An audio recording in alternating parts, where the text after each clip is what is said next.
Hi, and welcome to another edition of the Spartan Sports Report. To my right is Connersville football coach Ryan Lynch. Ryan, welcome to the show, buddy. Thank you. Yeah, I tell you, this was an exciting, dramatic. I mean, you can use all kinds of adjectives to describe the football season that just wrapped up.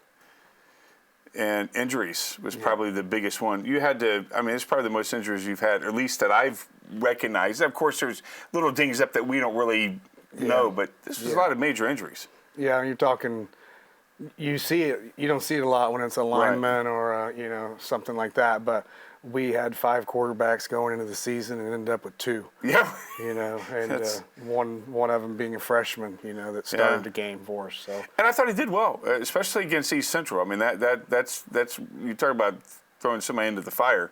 Yeah. But he did a nice job against that team. Yeah, it's Kason McKinney. Yeah. And, he's kind of a grown man physically. You know what I mean? He's going to be a good player. But, yeah, he handled himself well, and I thought he handled himself in the Crispus Attucks game as well, because Riley got knocked out in the second series. So, yeah, and when injuries happen, obviously that's part of the game. You were a quarterback too. You probably went down with a couple of dings and injuries and stuff. Especially with this new concussion protocol, any hit to the head, it's. I mean, you have to deal with that as well. Yeah. So if a player, if they see it now. Used to, you'd have to get knocked out cold, then they'd bring you over there and see if you were okay, throw you back in if you wanted to. Yeah. Now there's protocol, and we'll see it, as coaches, the game's changed, everything's changed. Right. We'll see it and get a player out, and then the trainer takes care of it. And then when Monday, if they still have the symptoms, then they go into the protocol and that type of thing. But Yeah, how hard is it as old school when we were kids? Like you said, we'd have to be knocked out. Yeah. And kids want to play too. I mean, it's not like the kids aren't as tough. It's just they still want to play. How hard is it as an old school guy to go, okay, get in the protocol? Yeah, well, it's something, obviously, from a liability standpoint, you can't touch. Yeah. But I think that they do give the time. If Monday comes and they don't have the headache, then they don't go into the protocol, and Tori Stevens, our trainer, does a great job, and she works them back in. But it's hard also when you're pulling them out and you're checking them proactively. Is a lot of times they're dehydrated, they're tired. There's other factors in there. So getting to the bottom line is probably where it's frustrating as a coach. But at the same time, it's not the 80s anymore, and we move on from it, and we just adjust. And it is good to keep kids safe. I mean, back then, I look back and go, geez, there's probably times I shouldn't have played. I know that I've had that. Rubbing dirt on it didn't work. Yeah, I know. I've had my helmet knocked off and thrown around, and had that headache that they ask these kids now, but nobody asked me, and I just showed up at practice. And also, too, especially if kids are tough and they want to play, asking them a headache, oh, I don't have one, but it's dinging at the same time, so you really got to be careful of that. So injuries is something that was worse than I think, of all your 4 years you've ever had to deal with.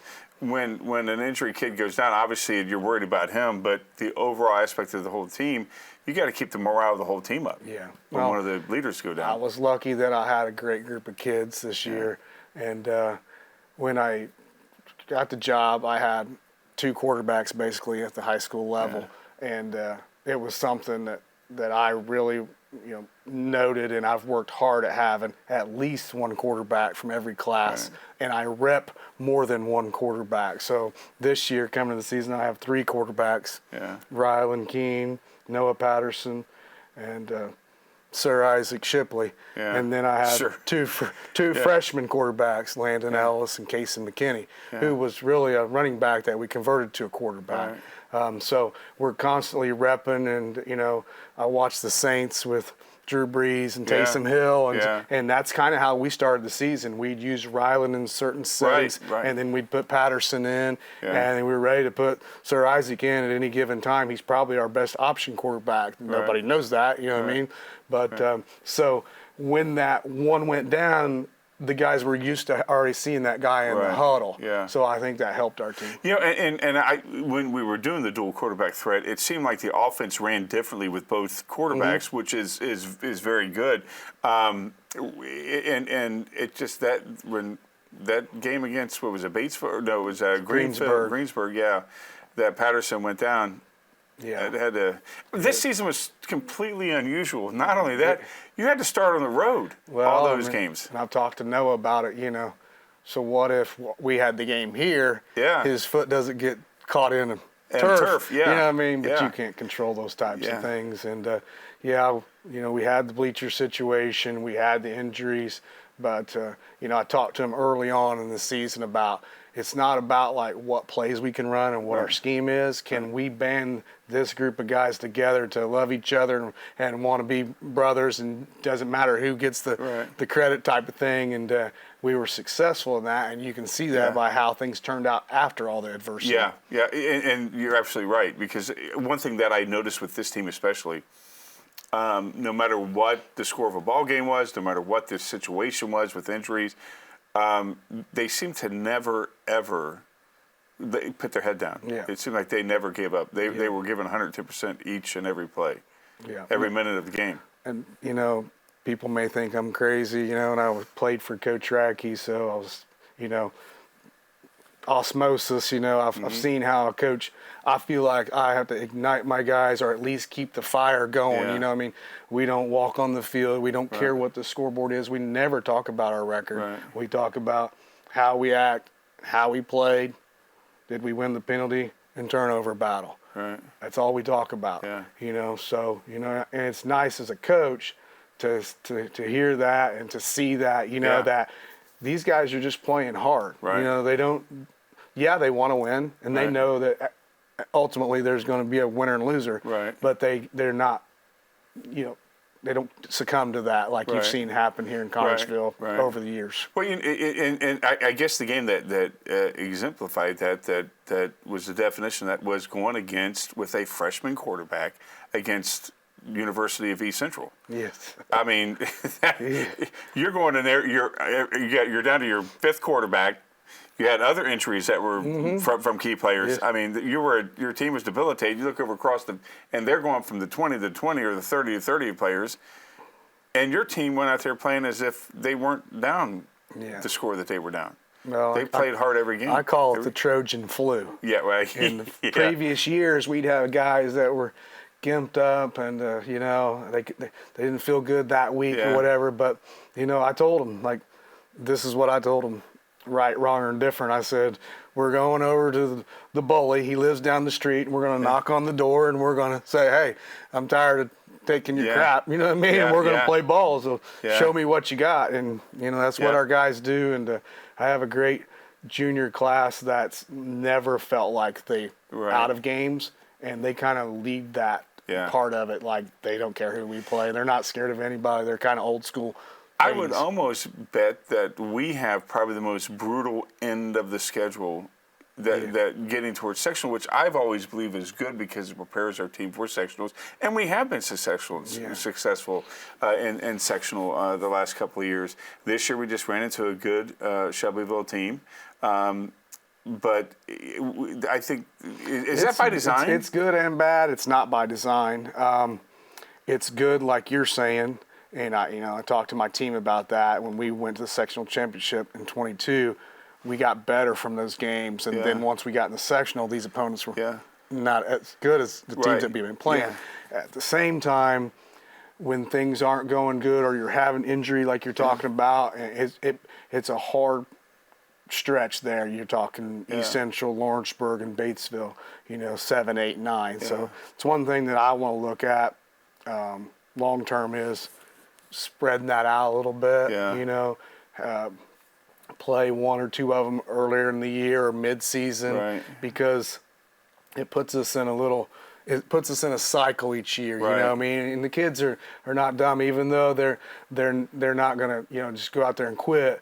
I call them 50-50 games. Right. Those 50-50 games aren't there for us for 2 or 3 weeks, you know what I mean? Depending on the season. And it's tough for a coach, to keep your troops together. What do you have to do to keep them? I mean, as a coach, when you see them start to, get kind of defeated on themselves? Well, one thing we do from the beginning of the season, knowing our schedule and knowing the cycle, and also, when it starts getting dark and that type of thing, is after week 5, we shorten practice. Yeah. And we go from a Thursday night, 6 o'clock practice to an after-school practice.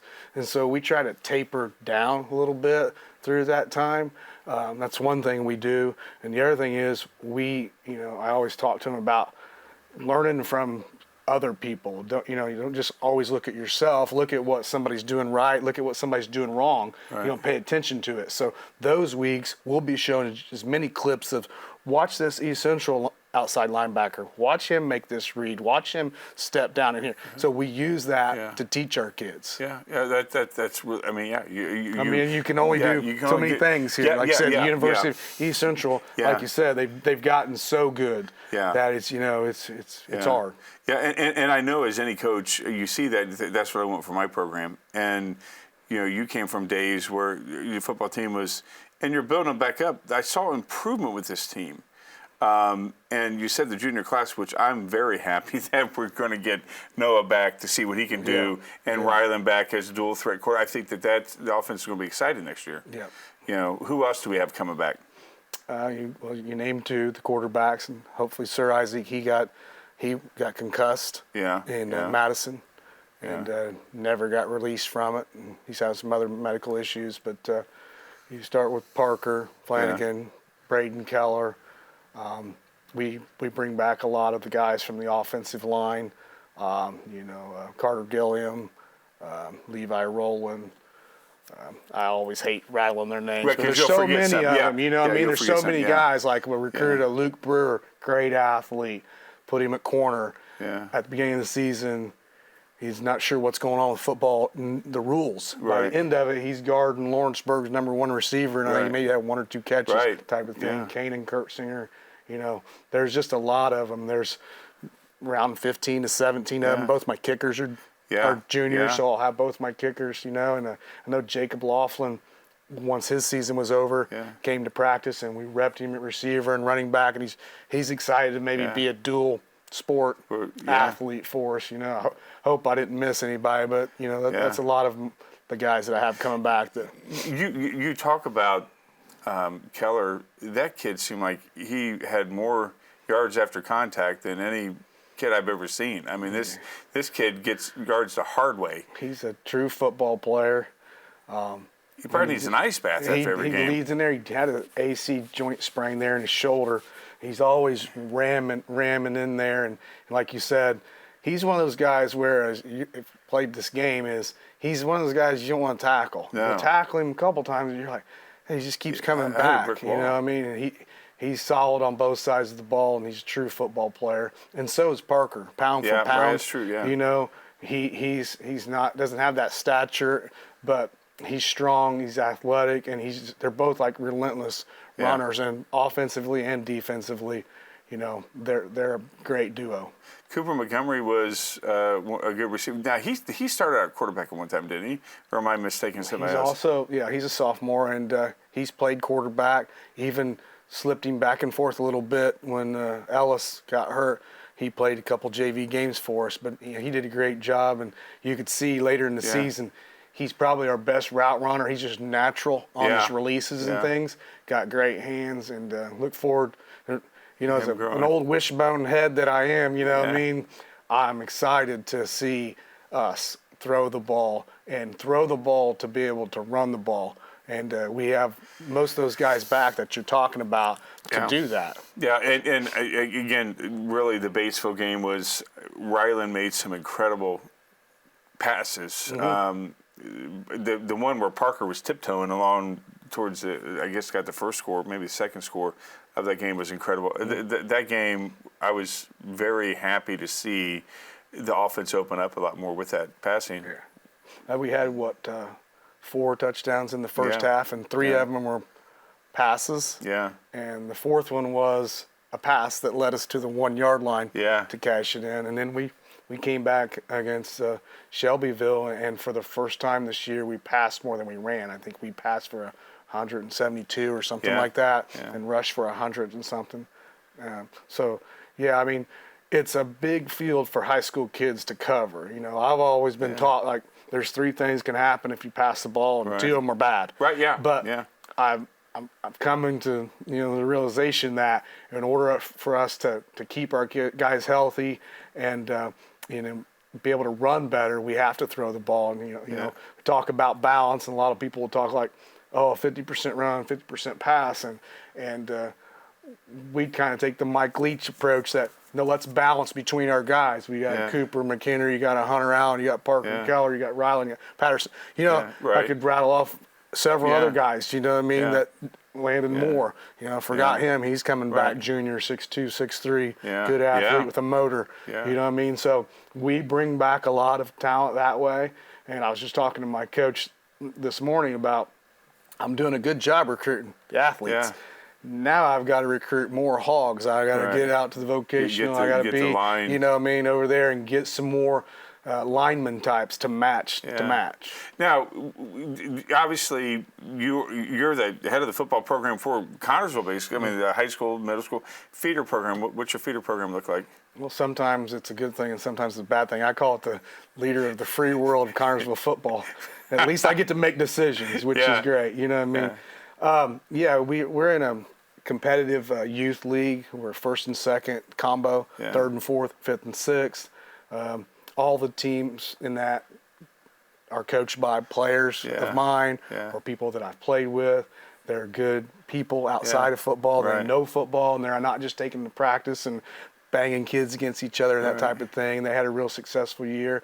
And then I think I've found the formula. Middle school's so hard anyways. I mean, from school to everything. It's a tough kids are you remember it as a person. It's a tough era. You're growing, you're not sure who you are. One guy's 6 foot with a mustache, and one guy's 4 foot tall. You know what I mean? It's just a different era, but real happy with how that turned out for them. They ended up playing a couple combo games, 7th and 8th grade, because of the teams we were playing. We had light numbers in 8th grade, good numbers in 7th grade, but the coaches melded them together and they had a really good finish. And so do you, I know you recruit to high school, do you do any recruiting for the feeder program, get people in there? I'm recruit. I'm recruiting out here today when I go to the Kroger. I'll recruit when I see the births in the newspaper. I do a lot of that, you know, recruiting. We meet with our youth coaches. I interview them. We have a structure. We have a head coach, an offensive coach, and defensive coach, because I've seen over the years how you just get this dad to take a team and then wrecks a whole class of good athletes type thing. So I do that with the youth. I don't do so much with them in season. I will go to as many Saturday games and watch. But with my middle school, I'm involved in our off-season weights, and in the summer, I ran the summer weights. We have 3 days a week where the middle school guys lift weights and do agility and all that. So, you know, I try to know every kid from 1st grade to 12th grade, and you know, this isn't the easiest job. You know, I'm not making excuses, but in order to make improvements and see that on the field, you just don't pay attention to your 25 varsity guys. You got to pay attention to everybody. Spartan varsity football finished the season 4-6 overall and 1-2 in conference play, with a sectional loss of 35-14 just before fall break to the 5-6 Shelbyville Golden Bears. Season ended. You feel that sting, obviously, when it ends. Sadness, it's over. But immediately you guys start thinking of next year. Well, you know, this was the first year that I could honestly say that I thought we had a chance of winning the sectional championship. And I think, you know, not with the roster, from the roster that I had, you know, at Richmond to the roster I had there changed significantly.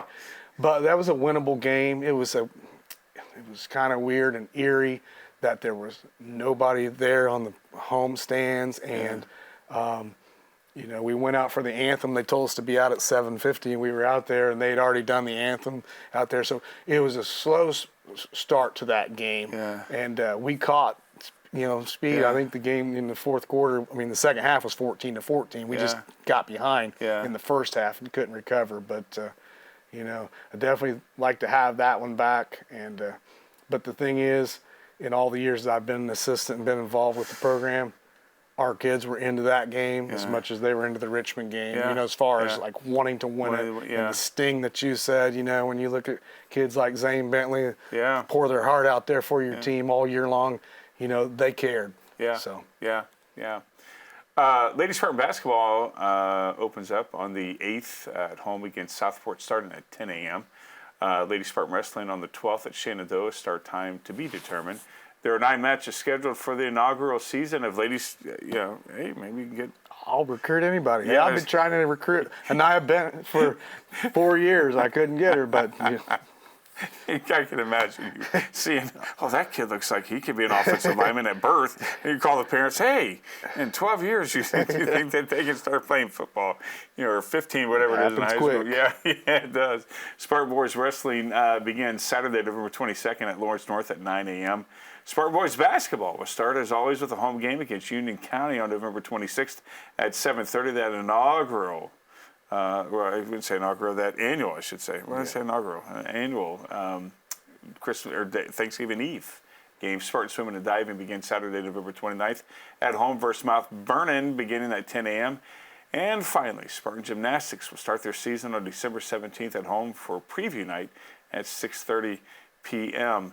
You got kids who play multiple sports. Do you have other coaches come to you going, hey man, I don't want this kid to get injured. He's my star basketball player or star, track, whatever. I've never had that outwardly, but as far as me recruiting, that's the one thing that I'm very, passionate about is change the seasons, play everything you can play when you're a kid. Yeah. You know what I mean? You learn from one sport to the other sport. Right. And like I said, I was successful to get a Hunter Allen and a Luke Brewer to play, never played.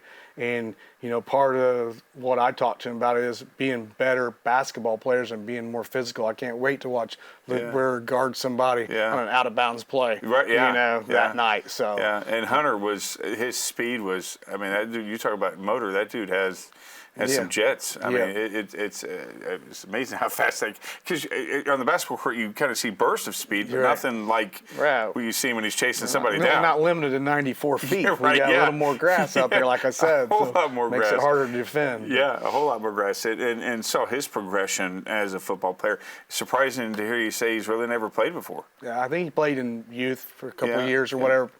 None in middle school, none in high school. Yeah. He jumped straight to a varsity football game, Yeah. Up at Richmond. Wow. Was it just this year? Did he Luke play Brewer's that? never played football. Hunter Carpenter's never played football. Wow. Dylan Hudson played a year of football or whatever. I got a lot of kids that, not grown up playing football their whole lives, produced for me this year. Yeah. Dylan did well. I know his mom was real proud. She kept playing. How did you see? I give her a hard time. She had this kid signed up playing soccer. I'm like, there's a lot of soccer players out there, but that's probably not one of them unless he's your goalie. Get him over here, and it's sad to see that he's completed his high school career. And but again, it's got to be exciting with this junior class coming in, especially with some sophomores that got a lot of playing time as well. The future looks bright. Yeah, well, they just stay healthy. We were able this year to have 2 completely different teams that we've never had. We're at a varsity group and a JV group. So a lot of the freshmen got a lot of reps, and not only did they get reps in games, as in years past they would just be scout bait, where they got to practice on their own a lot. I think even next year I'll get to develop a lot of those guys and not throw them in to varsity games, because if you're going to win at the varsity level in football, you're going to win with juniors and seniors. Yeah. You're not going to win with freshmen. Yeah, that's true. That's very true. So we talked about the schedule. I think you mentioned something about off air about another, because we're in the EIAC, there was another conference that was formed. Yeah, I know they've approached us, and Newcastle kind of driving the boat. It's the Eastern Crossroads Conference. I think it's Newcastle, LaPel, Eastern Hancock, Shenandoah, Northeastern, and Centerville are leaving the TEC going, and then Delta's school board just voted to join. I don't know where that stands with Connorsville or whatever, but I know they've approached us in the past, and Newcastle's really, we're all in that kind of that same boat. Like we were the big schools in the 80s and in the 90s, and then a lot of the county schools are developing, and then you get schools like Lawrenceburg and East Central who are just feeding off that Cincinnati era, so it makes it hard. I could see both sides of that. From a football standpoint, that conference would be much more competitive. From a basketball and baseball, we fit in with the conference that we're in. You got Franklin County, Greensburg, Rushville. These are local schools, local rivals. From a travel standpoint, being a dad and not a coach, they're easy road trips. Right. So, I control the controllables. I'll talk to my guys about Right. that. I don't control any of that. I'd be open to either way. The downside right now with the EIAC is they split the football into 2 conferences: big schools, small schools. Even though the 5 schools are within 100 students, so Right. that's kind of something that I would like to see change. But overall, the conference in itself, we kind of fit in it. Why do they split just football, not the other sports, into big school, small school? I don't know the answer to that, to be honest with you. I know that we're kind of late to that conference. Yeah. And so it was formed in Brookville, I believe, Yeah. a long time ago. But it's like politics. A lot of the decisions are made in Dearborn County, in that area. Right. And they got, if you have 8 teams and 5 vote for this or 4, what I mean? It's probably hard to make changes. I don't know. I know when I got the job, there was a few choices, and one was the big, small, and then the other, which I really like, to push for, is a north and south. Yeah. And that would put us with Franklin County, Rushville, Greensburg were the north, and the other 4 schools in the south. Yeah. And that's where I think kind of politics falls in, where those schools down there, like a South Dearborn, you could look at it from their side. Right. They've only got 600 or 700 kids, Right. and so they would prefer to keep it how it is. Yeah. So that's true. it makes it hard, though, personally, because even when you get into like all conference, there are 2 different teams now, and so we're not competing for all conference against Rushville. You're competing against East Central and Lawrenceburg. Right. And it's hard to make a case as a coach. Right. My guy's the best linebacker in the conference when they got guys going to UC and Miami of Ohio, and 15 kids going to play college football on that roster. Yeah. So. That would be tough. As a coach, how much do you have with the schedule? I know we brought Madison on this year. Long try. Are they coming back to us next year? Actually, they changed conferences, so it was supposed to be 2 years, but they're out, so we're open week 4 and week 6, which was Crispus Attucks. Their conference changed a little bit, so they're not open in 6, but they're open in 4. The problem is that's a home game. It should be for us, and I don't want to have a schedule where we're on. The Road Dogs did what they could do this year with the bleachers. Yeah, that's but right. The Road Dogs don't want to go in every season, traveling 3 or 4 weeks in a row. It makes a big difference. No, it does make a big difference, and this year unfortunately was the way it was. I mean, but again, that's a memory though that you guys can tell the other future Spartans that this is what we had to do, and we got through it. And for the most part, you guys were very successful with but again, that back into that schedule. I think is one of the toughest in the state. Part of my job is to be the football coach, but it's also part of my job to teach these guys to be men. Yeah. And so that's what you teach them. How do you overcome things that you don't have any control of? Yeah. Okay. You can cry about it and you can whine about it, or you can face it. Yeah. And like you said, my guys did that this year, and that's what we look for year to year. Did a fantastic job. Fantastic job. Appreciate it. Ryan, you got just a little bit of time for this. Anything that you want to mention about this past season and what's coming up? No, I'd just say that we talk about how we act and how we play, and that as a coach, that's what you. If your goal is that to improve the culture of the group, and that's seen outwardly from other coaches that have reached out to me, yourself, and just the vibe in the locker room itself. It's encouraging to see that. And some of the things that we did as far as discipline and that type of thing, they're going to be higher on the priority or stay up there versus what do we do on the 2-point conversion, or what's our kickoff look like.